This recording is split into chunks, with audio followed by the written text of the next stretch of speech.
kitab Abang yang di abad pertama itu tidak ada yang bahasa Arab, Ya. tapi bahasa Yunani gitu. Iya, memang tidak ada bahasa Arab, betul, bahasa Yunani.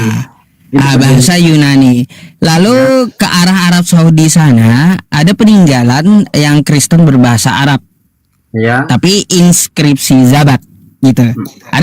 Ada Nasrani yang berbahasa Arab, bukan Kristen ya Bang ya. Ada Nasrani di abad ketiga yang berbahasa Arab. Tetapi apakah mereka menyebut dengan sebutan Allah? Jawabannya tidak. Ya. Ya. Mereka sebutannya menyebut dengan kosakata ilah gitu. Baru setelah Al-Quran ada di abad ke-6 baru ada sebutan kosakata Allah. Jadi artinya meskipun Kristen Nasrani lebih dulu ada di Arab, kosakata Allah itu belum mereka ketahui, tidak mereka pakai gitu. Oh, ya. Tapi menurut saya Pak, ini kan perjanjian lama itu ada duluan loh. Ini kan kita diskusi ya. Adanya Al-Quran, bukan Alkitab. Kalau perjanjian baru ya itu ada Al-Qurannya duluan, baru perjanjian baru diterbitkan. Iya betul ya. Artinya maksudnya saya gini loh, di dalam perjanjian lama itu kan dia menceritakan tentang penciptaan Allah. Dan kita sudah mengenal Allah itu dari waktu masa penciptaan. Jadi mungkin saya menghargai pendapat atau pendapat abang, atau karena yang begini, yang paham Al-Quran itu ya abang sendiri. Saya nggak mungkin memahami segala sesuatu yang saya tidak paham. Saya satu hal itu, makanya yang membuat saya gini loh, mungkin ajaran kita ya yang tahu kita sendiri. Kemungkinan besar saya juga bisa mengklaim bahwa bisa jadi sebaliknya, tapi itu bukan saya menuduh ya, tapi saya juga saya bisa berandai-andai loh ya, atau Pak Ustadz. Tapi kira-kira menurut Pak Ustadz itu benar apa enggak? Oke, lanjut. Bentar. Oke Bang. Ya. Jadi ya kalau jawaban saya seperti itu, karena sudah saya teliti dari semuanya. Kosakata Allah itu dari mana asalnya? Dari Al-Quran. Sebelum Al-Quran muncul memang ada Nasrani dari Arab gitu. Ada Nasrani Arab, tapi mereka tidak menyebut kosakata dari Tuhan mereka itu Allah, enggak, tapi ilah. Peninggalan inskripsi jabatnya pun al-ilah, bukan Allah gitu. Nah, terkait tentang masalah kosakata Allah ini ya Bang ya, udah lama memang kita protes gitu. Udah lama memang kita protes ke Lembaga Alkitab Indonesia, tapi nggak ada direspon. Ya, nggak ada direspon. Jadi Bang, kalaunya kita ingin tahu ya kosakata Allah itu siapa yang lebih dulu memakai, adalah Al-Quranul Karim ketika Nabi Muhammad diturunkan wahyu. Bismillahirrahmanirrahim. Kalau sebelumnya orang memakai kosakata al-ilah, apakah ilah dengan Allah itu sama? Jawabannya beda jauh. Kalau Allah itu adalah sebuah nama, kalau ilah itu adalah jabatan atau gelar gitu. Nah, perjanjian lama menyebutnya dengan Elohim. Bahasa Semitiknya Aramaik ya, bahasa Aramaiknya disebut dengan Allah. Ya. Nah gitu.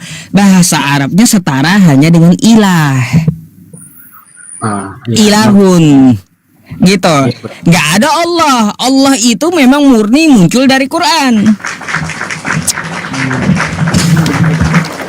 Yang awal saya katakan sebelum saya naik di sini, saya menerima segala ucapan abang itu mungkin atas versi abang, tapi mungkin versi saya juga bisa jadi berbeda. Tapi itulah makanya ada perbedaan itu yang menyatukan saya dan abang ada di sini. Jadi untuk itu saya hargai, dan saya penasaran dengan tema Pak Ustadz malam ini. Ya, sabar, kita akan berpindah ke tema itu nanti Bang. Cuma kan kayak gini, umat Kristen di Indonesia menyebut kosakata Allah gimana Bang? Allah ya tetap Allah. Allah gitu. Iya. Beda dengan umat Islam kan Allah. Iya, mungkin di situ yang menjadi perbedaan. Nah, inilah tidak pahamnya Kristen Bang. Mengambil kosakata Arab tapi tidak paham cara bacanya, tidak paham artinya, tidak paham definisinya. Padahal kosakata Allah itu ada ilmunya di dalam bahasa Arab. Namanya lam jalalah. Dia ada tipis, ada tebel gitu penyebutannya. Nah, di situ kawan-kawan kita Kristen yang tidak paham tentang masalah kosakata atau tata kaidah Arab. Makanya menyebutnya Allah. Iya. Allah. Umat Islam menyebutnya Allah. Mana yang betul? Jelas jawabannya yang betul adalah Allah, mengikuti kaidah bahasa Arab. Coba abang baca kayak gini, ya. Ya. Ini apa abang baca? One. Kenapa one bukan one? Hah? Kenapa abang ngikutin kaidah Inggris? Artinya itu kan ini kan bahasanya jebak aja. Saya pikir itu kan rangkaian bahasa Inggris. Ini kan kalimat jebak aja ya. Kayak gitu bang. Bahasa Arab. Kalau kita ngambilnya dari bahasa Arab, maka sebutan yang betul adalah Allah. Sama kita mengambil kosakata one. Iya. Ya bukan one dibaca, tapi one sesuai dengan kaidah bahasa Inggrisnya. Itu mungkin tidak ada yang perlu diperdebatkan karena versi ya mungkin versi kami juga begini ya. Jadi saya rasa perbedaan itu menyatukan sebenarnya. Makanya kita berdebat di sini itu soal biasa. Ya, nggak ada masalah. Ya. Lalu terus abang, yang saya penasaran dengan ini tema Yesus pernah bersekolah. Nah, gini, kalau ini ada sebuah video seorang pendeta Esra Soru, Anda tahu? Iya, tahu.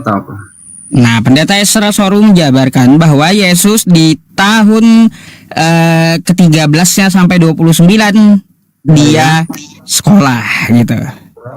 Iya, betul. Bentar ya bang ya, saya bukakan dulu sama bang. Iya. History bentar ya. Iya bang. Dari umur berapa bang? 13 sampai 29. Mengisahkan dari Yesus lahir Nih bang. Bisa percaya. Jadi dengan kata lain adalah bahwa mengapa itu tidak dicatat? Itu jelas karena dianggap tidak penting untuk dicatat. Ya. Nah, tapi muncul pertanyaan, Yesus itu memang pergi kemana pada usia itu? Ini saya bahas panjang lebar ini. Tapi kesimpulan saya adalah Yesus tidak kemana-mana. Dia tetap tinggal di Nazaret. Ya, dia tetap tinggal di Nazaret. Pertama lihat Lukas 2:40. Anak itu bertambah besar, menjadi kuat, penuh hikmat dan kasih karunia Allah ada padanya. Dia pulang bersama-sama ke Nazaret. Dan dia tetap hidup dalam asuhan mereka. Dan Yesus makin bertambah besar. Jadi dari sini secara implisit Yesus besar di Nazaret. Karena itu dia dikenal sebagai Yesus dari Nazaret. Yesus orang Nazaret itu. Yesus orang Nazaret. Yesus orang Nazaret. Pasti karena dia memang besar di Nazaret. Perhatikan Lukas 4:16. Dia datang ke Nazaret tempat ia dibesarkan. Dan menurut kebiasaannya pada hari Sabat masuk rumah ibadah. Berarti Yesus memang besar di Nazaret. Biasa pada hari Sabat ke rumah ibadat, sinagog. Berarti memang Yesus tidak pergi kemana-mana. Dia bikin apa saja kalau begitu di Nazaret. Menurut saya dua hal. Pertama sekolah. Sekolah Yahudi. SD, SMP, SMA. Dia bersekolah. Pertama dia sekolah Mikra namanya. Ini sekolah Yesus nih bang. Itu belajar Taurat. Sekolah Yesus nih. Di tempat namanya Bet Haseper, rumah buku. Ini semacam SD. Habis itu masuk Misna. Itu umur 10 sampai 12. Habis itu masuk Talmud di usia 12 sampai 19. Ini semacam SMA. Habis itu untuk melanjutkan sekolah teologi, mereka masuk yang namanya Midras. Dari Midras ini muncul madrasah. Jadi menurut saya Yesus sekolah. Ikut sekolahnya Yahudi. Kedua, dia sambil membantu mamanya karena kelihatannya bapaknya mati muda. Yusuf kelihatannya mati muda. Oke. Kita bisa tahu. Stop. Nah, itulah bang. Ya, judul saya Yesus pernah sekolah. Jadi menurut seorang pendeta, pendeta Esra Soru, hilangnya Yesus ceritanya di antara umur 13 sampai 29 tahun dia sedang sekolah. Tanggapan Anda? tanggapan saya sebenarnya saya komplain dari awal dulu ya, itu bukan 12 bukan 13 sampai 29, lebih tepatnya 12 hingga 30 tahun. Ya kan? Oke. Yang barusan Pak dengar baik-baik video itu ada bahasa menurut dia. Dia kan juga manusia biasa. Yang dulu-dulu aja nggak mencatat hal itu, apalagi kan sekarang kita, ya kan?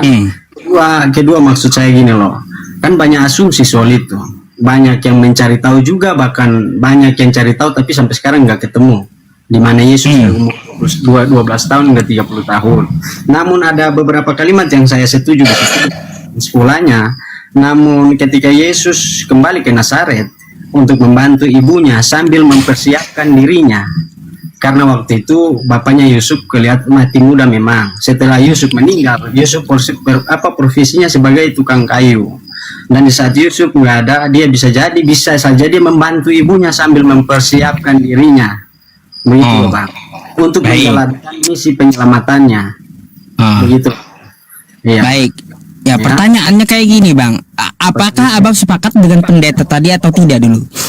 Kalau saya, itu kan dia bilang menurut dia, berarti dia bebas berpendapat, artinya saya juga bebas berpendapat. Menurut saya kayaknya tidak sependapat. Tidak sependapat. Bukan hanya saya, banyak yang tidak sependapat. Baik, berarti ayat-ayat yang dibawakan pendeta tersebut juga salah gitu ya? Itu dia bawakan bukan dalam bentuk ayat. Yang tadi Lukas yang sekian itu memang betul, tapi Lukas itu juga tidak mampu menjelaskan keberadaan Yesus. Yang tadi dia berbicara tentang asumsi dia. Asumsi, baik. Menurut dia. Lalu gimana dengan yang ini Bang? Ya. Nih ya, bukan cuma sekolah, Yesus pun kuliah Bang. Yesus waktu kuliah. Ini pendeta juga Bang. Nih. Tulis agama Nih. Dan pernah ada berita dari Nazaret itu ditemukan sebuah rapor yang diduga rapor Yesus waktu kuliah. Di rapor itu tertulis agama 6. Karena ketika ditanya siapa yang menciptakan langit dan bumi, dia menjawab Bapakku. Olahraga 5. Karena ketika disuruh berenang, dia malah berjalan di atas air. Matematika 4. Karena disuruh menjumlahkan 2 tambah 5, jawabannya 12. Karena 12 bakul sisa. Hanya kimia yang dapat 9. Karena dia berhasil membuat formula mengubah air menjadi anggur.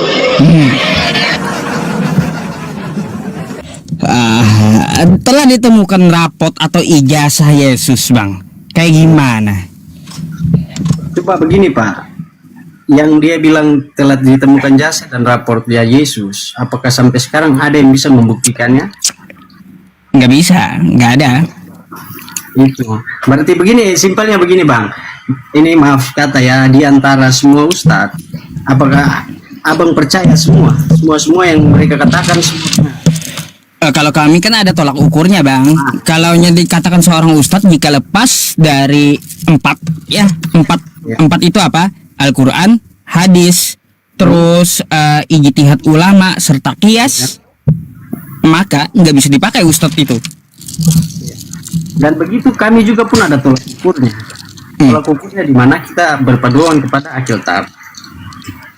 Begitu loh Bang. Gitu. Sedangkan Alkitab saja tidak mencatat Yesus dari usia 12 tahun hingga 30 tahun. Artinya semua orang berhak, maksudnya memberi utarakan pendapatnya. Iya, artinya begini Bang, saya agak heran saja. Kok di Kristen seperti itu, Yesus itu ya dijadikan guyonan pun bagi Kristen nggak apa-apa gitu. Coba Abang juga lihat gini ya. Mohon maaf banget ya Bang ya. Video-video luar negeri itu ada baju gamis putih, merah, selendang merah, main skater tuh. Katanya Yesus lagi main skuter apa skater, lupa saya namanya. Artinya begini loh Bang. kalau kita berbicara soal Tuhan, itu terlepas, itu kan ketuhanan terlepas daripada manusia biasa. Melakukannya juga wong manusia biasa. Apa yang harus kita patukan dari situ? Makanya ada sedikit bahasa bahwa ada satu bahasa di dalam Alkitab banyak yang terpanggil tapi sedikit yang tertulis. Wong dia Kristen tapi belum tentu itu dia taat. Wong dia Kristen tapi belum tentu dia mengerti Kristen. Aku percaya di sini juga wong semuanya Muslim tapi belum tentu mengerti tentang Muslim itu sendiri. Maaf ya Bang. Iya. Jadi bagaimana menurut Abang tentang asumsi ini? Ya kalau kayak gini Bang ya, saya rasa ya perlu diperbaiki dari internal kekristenannya atau pendetanya gitu ya. Jangan ngomong sembarangan gitu loh. Sesuatu yang gak masuk akal sering disampaikan oleh pendeta di publik masalahnya. Gitu. Itu sebenarnya bukan nggak masuk akal. Maksudnya kembali lagi ke topik pembicaraan. Itu mungkin pendapat mereka. Artinya ketika dia bilang pendapat itu bukan suatu ajaran atau bukan suatu kebiasaan. Itu mungkin berlaku kepada oknum atau mungkin cara dia berpikirnya masuk ke situ, itu ya Bang ya.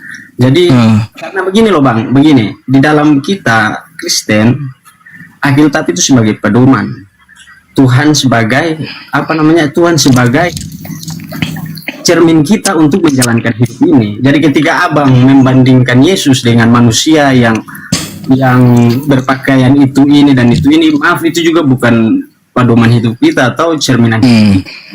Karena begitu. Ya. Jadi kan memang tolak ukurnya itu dari kitab Anda kan kayak gitu. Tolak ukurnya bagaimana Bang? Enggak. Sekali lagi katanya menurut dia berarti pemikiran dia sendiri. Oke, jadi kalau menolak ukur kebenaran itu artinya maksudnya dari pedoman hidup Anda yaitu kitab Anda gitu. Jika pendeta tersebut berbicara bertentangan dengan kitab Anda, maka nggak bisa diambil pendapat pendeta itu, betul kan? Kita ini kan semua diberikan hikmat. Artinya kita diberikan hikmat untuk berpikir. Artinya kita juga waktu yang bisa langsung menyalahkan dia salah atau bagaimana begitu. Artinya kalau di kita sih lebih jatuhnya ke apa yang kamu perbuat itulah yang kamu mempertanggungjawabkan.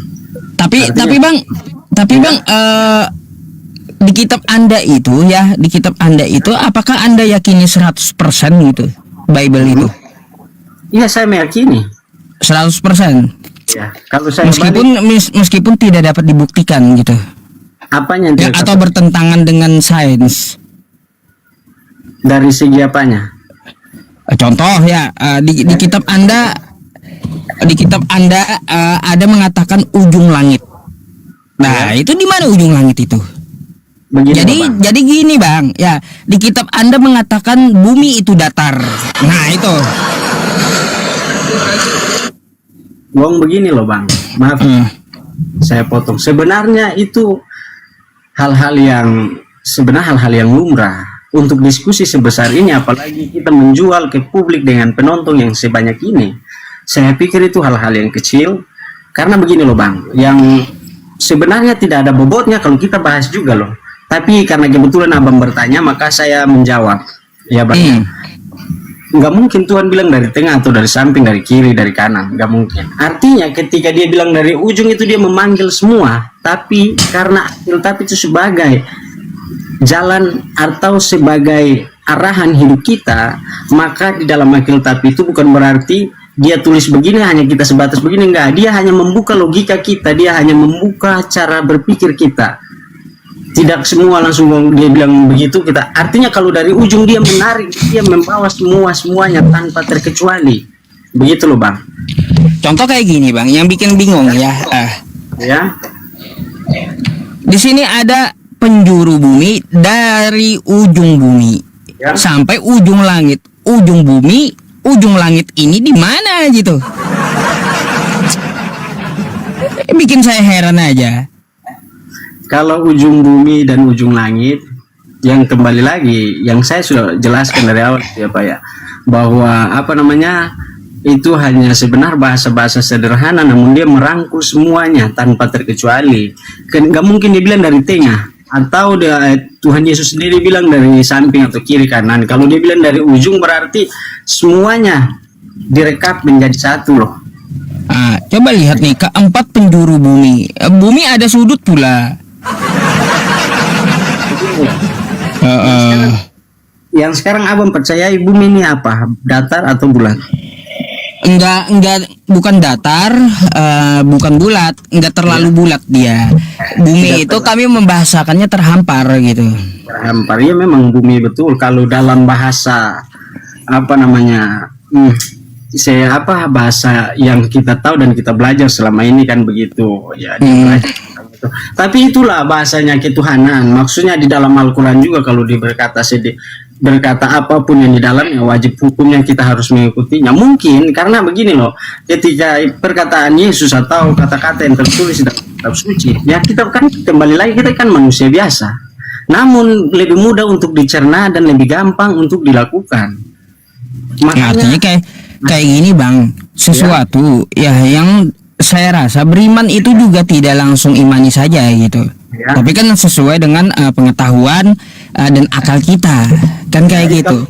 Kalau itu saya setuju. Kalau untuk itu saya setuju. Makanya kalaunya ada mengatakan ujung langit tapi tidak ditemukan, terus ujung bumi tidak ditemukan, terus apa yang mau kita ambil dari ayat itu? Kalau tertera dia di kitab suci gitu. Itu kan kembali lagi yang saya bilang. Alkitab itu membuat kita lebih gampang untuk memaknai hidup, lebih gampang untuk berpikir. Ketika dia bilang dari ujung, artinya dia menyangkut semua tanpa terkecuali. Itu makanya ada pertama hingga yang ke ujung. Ketika bahasa ujung itu ada, berarti dia merangkum seutuhnya. Bukan kita telan mentah-mentah begitu saja loh, analoginya seperti itu. Kalau kita telan mentah-mentah seperti itu ya maka gimana ya, kita juga terombang-ambing. Tidak tahu penjelasan, artinya tidak semua orang bisa berpikir seperti itu ya. Maksudnya tidak semua orang bisa berpikir, boleh bebas lah. Apapun yang mereka katakan, apapun yang mereka pikirkan ya bebas. Ya kalau kami di Islam nggak bisa kayak gitu Bang. Ya karena ada aturannya di agama kami itu. Nggak bisa ngomong sembarangan juga gitu. Ada disiplin ilmunya. Kalau dia bertentangan atau melalui asumsi pribadi sendiri, ancamannya neraka gitu. Sama juga kita Bang. Kita jalankan kita ini begini Bang. Maaf ya, itu ancamannya neraka. Kalau kita ngomong sembarangan atau lakukan sembarangan aja, abang tahu akibatnya apa? Mampus atau mati. Iya, jadi saya rasa semua sama aja. Cuma tergantung daripada pemikiran masing-masing, apa yang mau dia bawakan. Seperti abang ini misalnya, abang naik ke sini, abang tahu apa yang harus abang lakukan, abang tahu apa yang harus abang bicarakan untuk bisa atau untuk bisa meyakinkan penonton-penonton abang, misalnya seperti itu. Ya maksudnya ya kan, ya karena abang memahaminya, ya kan.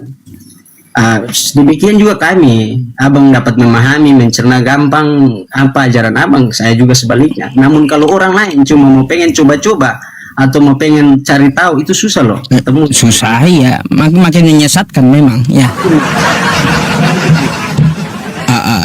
Terus tentang Islamnya Anda ada mau bertanya? Begini Bang, satu pertanyaan lagi ya Bang. Kalau menurut versi saudara kita yang Muslim, Al-Quran itu adalah kitab yang paling sempurna. Betul lah Bang? Tetapi yang saya dengar atau yang saya sempat enggak sekilas pendengaran atau yang saya tahu, bahwa di dalam Muslim itu kan memang sholatnya 5 waktu. Betul. Tetapi tidak diajarkan atau tidak ada cara sholat yang bagaimana yang diajarkan di dalam Al-Quran itu sendiri, sehingga hadis lalu berpatokan kepada hadis dan juga ulama. Apa itu? Kalau kitab yang dianggap sempurna kan dia mencangkup atau dia mengetahui semua yang akan terjadi dan harus apa yang kita lakukan, bukannya seperti itu ya Bang? Ya. Baik. Boleh saya jawab? Iya, boleh Bang. Boleh. Jadi begini Bang, ya Al-Quran itu kalaunya merincikan semuanya gitu ya Bang ya. Saat ini di tempat Anda itu pun penuh dengan buku jadinya. Nggak ada tempat Anda di dunia ini. Gitu. Kalau Al-Quran itu merincikan semuanya, ketika dia menurunkan perintah aqimus shalah wa aqimus shalah wa atuz zakah warka'u ma'ar-raki'in. Bagaimana sholat, takbir, semua dijabarkan oleh Al-Qur'an penuh buku dunia ini, satu bumi. Gitu.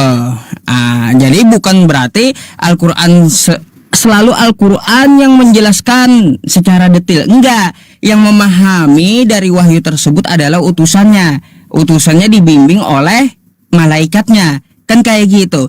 Nah, ketika ada perintah, contoh, dirikanlah sholat, nggak ada dikatakan di dalam Quran angkat takbir. Kan kayak gitu. Harus ruku. Terus juga harus sujud. Kan kayak gitu nggak ada di dalam Al-Quran. Nah, jadi terus baca ini, baca itu, nggak ada gitu. Tetapi ketika ada perintah, ada satu perintah, maka yang mengajarkan dari tata cara perintah itu adalah utusannya. Melalui apa? Melalui tindakannya, melalui perkataannya. Makanya ada hadisnya, shollu kama ra'aitumuni usolli. Sholatlah kamu sebagaimana melihat aku sholat, kata Nabi. Baru dijelaskan, dicatat kayak gitu. Jadi bukan berarti sempurna itu harus detail Al-Qur'annya sendiri, bukan. Yang namanya kitab sempurna itu, Bang, satu hukum tapi penjabarannya sangat banyak, gitu. Gitu. Contoh gini, Bang, contoh gini ya. Kita mempunyai kitab KUHP kan di Indonesia. Kitab KUHP ya, dikatakan di situ mencuri dipidana 6 tahun. Cuma kayak gitu di kitab KUHP. Tapi nggak dijelaskan di kitab itu bagaimana cara mencurinya, siang malam atau apa yang dicuri, berapa banyak yang dicuri, enggak kan? Iya. Tapi artinya rinciannya ada di kitab lain gitu. Bukan berarti kitab KUHP ini tidak sempurna undang-undang kita, bukan. Seperti itulah Al-Quran. Al-Quran itu kitab undang-undang, kitab hukum. Jadi satu hukum diturunkan maka akan dirincikan oleh Rasulnya. Jadi seperti itu Al-Quran itu yang dinamakan terperinci. Gitu, Bang. Sebenarnya banyak sih yang saya maksudnya berbeda pendapat sih. Cuman itulah yang tadi barusan saya ngomong dari awal bahwa yang paham Muslim hanya Muslim itu sendiri. Jadi untuk itu saya tidak mengugat. Tapi sebenarnya kalau lewat pemikiran seperti kita mencari celah, sebenarnya banyak celahnya. Cuman itulah manusia atau itu yang dia anut dan itu yang dipercaya. Jadi yang lebih tahu. Artinya gini, Bang Ricardo. Andaikan Al-Quran itu satu tok Al-Quran aja, nggak ada kitab-kitab lainnya, itu nggak sempurna bagi Muslim, enggak. Kenapa? Coba kalaunya Al-Quran aja tok kan kayak gitu, aqimus shalah wa atuz zakah warka'u ma'ar-raki'in. Ini sholat kayak gimana ya? Nggak ada tata caranya di Quran. Jelas nggak sempurna Al-Quran jadinya. Nah, karena sempurnanya Al-Quran itu, dia satu kata aja beribu makna, maka banyak hadis dan kitab-kitab yang menjelaskan satu kata. Bayangkan kayak gitu. Jadi artinya dirincikan oleh apa? Oleh Rasulnya. Jadi seperti itu, Bang. Bukan berarti kalaunya Al-Quran, tok Al-Quran aja itu gak sempurna kayak gitu. Kitab apaan macam itu? Maaf ya, berarti yang sempurna itu Bible. Bisa jadi seperti itu ya. Kalaunya Bible, kalau saya lihat tok Bible kan tidak ada mengambil di kitab lain kan? Iya. Bagi saya nggak sempurna Bible itu. Kenapa? Iya Bang. Nah, alasannya kenapa? Ada cerita di Bible yang sejarahnya tidak dapat dibuktikan. Apanya yang tidak dapat dibuktikan, Bang? Contoh, ya, di Matius 27 nomor 52. Dan kuburan-kuburan terbuka. Lalu orang yang meninggal, orang kudus yang meninggal bangkit. Mana sejarahnya itu? Itu berarti kalau kita kalau kita cari di Bible aja, satu Bible itu nggak ada sejarahnya. Maksud begini loh, Bang. Setiap situasi yang terjadi di dalam Bible itu pasti ada saksinya. Ada waktu, ada saksinya, ada waktunya kapan, semuanya itu ada jalan alur ceritanya seperti apa. Iya. Nah, satu begini juga Bang, di dalam Al-Quran itu juga kadang-kadang itu sendiri kan tidak menjelaskan situasi atau kapan peristiwa itu terjadi, dan mereka sering apa juga mengaitkannya dengan budaya atau tradisi biasanya. Nah, artinya Bang ya, kalau kita sebut cuma Al-Quran Talk atau Bible Talk sudah sempurna, jawabannya tidak. Ya. Artinya apa? Artinya apa? Kita memerlukan perincian gitu dari kitab induknya, itu baru sempurna kitabnya. Coba kalau ini kita Bible aja Talk, kita cari lagi di Bible, tapi nggak ada, stuck kita di situ. Makanya Kan kita Bang, harus ngambil dari sejarah ilmuwan yang lain, mungkin ada penelitian atau ada yang menuliskan di tanggal sekian, tahun sekian, karena tercatat di Bible kan gitu. Tapi kalau kita tok Bible aja, kuburan terbuka, banyak orang kudus bangkit, jalan-jalan ke kota. Kapan terjadinya? Tahun berapa? Catatan sejarah dari kerajaan mana yang mencatatkan ini? Kan kayak gitu. kalau di kitab kami, kalau abang bacanya sekali lagi seperti yang tadi barusan, karena kitab kami kan gampang itu dibacanya. Menurut manusia kan gampang bacanya, tapi menurut kami Kristen aja, kalau kami jalaninya atau kami membacanya atau kami melakukannya tidak disertakan dengan iman, kami tak mampu. Artinya begini loh Bang, kalau memang niatnya abang cuma mencari letak kesalahannya saja, itu susah ketemu. Percaya di sama saya. Wong kami juga yang Kristen juga belum tentu semuanya baca dari Kejadian sampai yang terakhir. Nggak semua. Artinya begini loh, ayat tapi itu nggak bisa dibaca sepotong-sepotong atau sepanggal-sepanggal. Iya, gini Bang, saya kan udah sering katakan, saya udah tamat baca kitab Anda itu selama 7 tahun. Bukan berarti saya menampilkan satu potongan ayat itu saya nggak ngerti konteksnya. Udah saya baca gitu, semuanya dari perikop tersebut. Maka akan ada pertanyaan yang saya tekankan di ayat yang mana, itulah yang saya tampilkan. Bukan berarti kita tidak membaca keseluruhan, bukan. Jadi Bang ya, bagi saya kitab yang sempurna itu jika dia menurunkan satu kosakata, maka akan banyak buku yang merincikannya. Tuh, top. Tapi kalaunya cuma satu kitab saja tok di situ, tapi stuck di dalam situ juga nggak sempurna itu kitab. Berarti Gitu. gini loh, kalau kitab kami itu yang ada selanjutnya lebih kepada kita beriman untuk menjalaninya. Percuma biar 10 atau ini menurut kami ya, percuma ada Alkitab 10 atau bermacam-macam bermodel kalau kita nggak beriman atau nggak betul-betul pengen tahu atau betul-betul merendahkan hati kita sebelum kami mencari kebenaran, itu susah Bang. Artinya bukan masalah di bukunya, manusianya itu gimana loh responnya dengan yang sudah ada gitu loh. Ya contohnya kayak gini Bang, ketika kita menganggap satu kitab itu sempurna, tentang masalah tata cara nikah ya, di kitab Anda tidak ada dijelaskan, ataupun bagian warisan nggak ada gitu. Namun memang setahu saya ini, karena juga mungkin di tempat ini tidak ada Alkitab, setahu saya ya Bang ya, makanya itu yang tadi saya barusan bilang, Alkitab simpelnya dia menaruh garis-garis besar, atau dia sudah menaruh atau menulis hal-hal yang memang mengingatkan kita tentang hal-hal itu loh. Begini loh, coba bagaimana Bang? Contoh ya, ketika Bible itu tidak menuliskan tentang masalah pembagian warisan, kayak gimana kita mau baginya? Gimana kita mau menjalankan isi kitabnya? Kalau pasti harus ada perinciannya. Iya memang betul, memang harus ada perinciannya secara manusiawi. Tetapi secara ketuhanan itu Tuhan sudah mengingatkan kita loh. Artinya sesuatu yang sudah dibagi, sesuatu yang harus dibagi bersamaan, rata, tidak ada kurang, tidak ada lebih, itu sudah diatur. Contoh cara ibadah juga kayak gimana? Ya cara ibadah kita yang seperti abang lihat selama ini kita ke gereja, atau maksudnya apa cara ibadah yang mana nih? Beda-beda kan cara ibadahnya. Yang satu begini, yang satu begitu. Nah begini loh. Saya Heran tahu saya.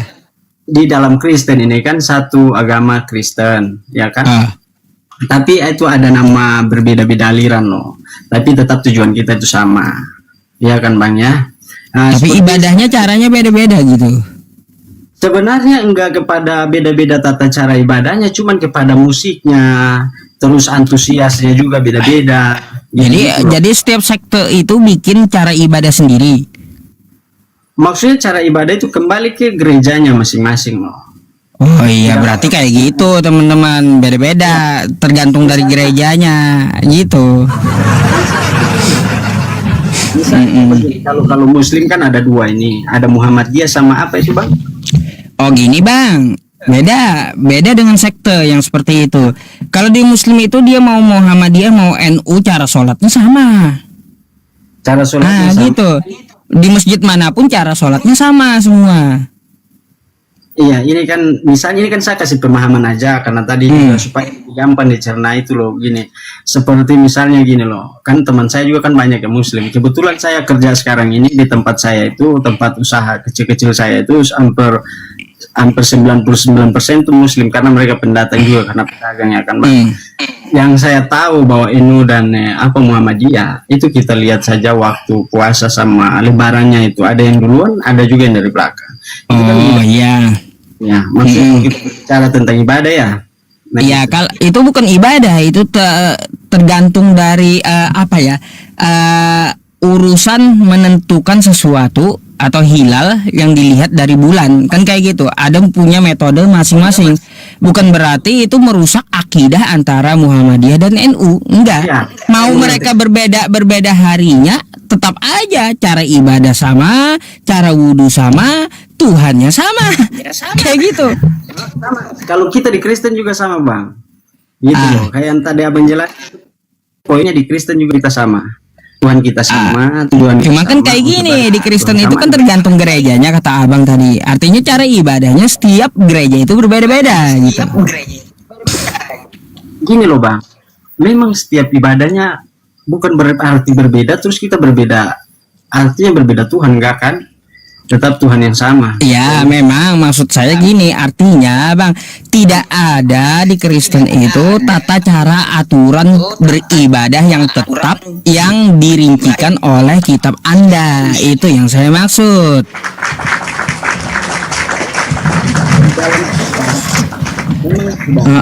Tapi di gereja itu ada. Di gereja. Ya artinya kan Anda ngikutin gereja, bukan tertulis di kitab Anda. Artinya kan nggak bisa kita sebut cuma Bible saja menjadi sempurna, nggak bisa gitu. Artinya begini loh Pak. Maksudnya sama seperti yang tadi saya menjelaskan yang pertama itu loh. Sebenarnya kita itu cuman beda-beda kan ada aliran ini, aliran dia beda dengan dia caranya mungkin satunya lebih bersemangat, yang satunya lebih ke musik gitu. Tapi yang satunya kita kalau Protestan kan lebih tenang, satunya lebih semangat untuk memuji Tuhan kayak gitulah. Tapi saya rasa saya jelaskan pun abang juga nggak paham karena maaf bang ya, karena memang kita berbeda pada dasarnya begitu loh. Iya, memang kayak gitu. Artinya kan gini, kalau ada satu induk ya, contoh nih, Yesus mencontohkan sujud kan kayak gitu dan berdoa. Bagaimana Yesus sujud, maka semua Kristen kan harusnya seperti itu gitu. Apapun sektenya, karena tokoh utamanya adalah Yesus. Nah, sebagaimana di Islam tokoh utamanya adalah Nabi Muhammad, makanya dia peringatkan sesuai sabdanya, "Shollu kama ra'aitumuni usolli." Sholatlah kamu sebagaimana aku sholat. Semua Islam aliran apapun sama sholatnya jadinya. Gitu. Jadi apa berpatokan di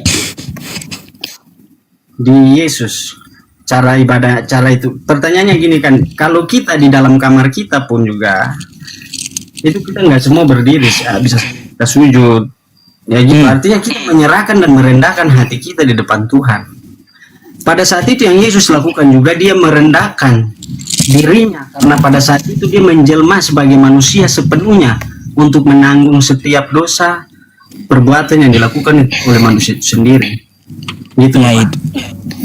Iya, kalau itu saya tahu Bang. Artinya tata cara ibadah ini tidak ada yang satu paripurna di dalam Kristen gitu. Ah, itu yang saya maksud. Oh begitu ya, abang lihat dari sisi itunya ya. Artinya kan tidak apa ya, berbeda-beda setiap gereja. Cara ibadahnya berbeda dengan Muslim, mau masjid manapun, sekte apapun, aliran apapun, cara ibadahnya sama gitu. Iya, sebenarnya cara ibadah kita pun sama, cuman kegiatannya tadi yang saya bilang ada yang lebih semangat.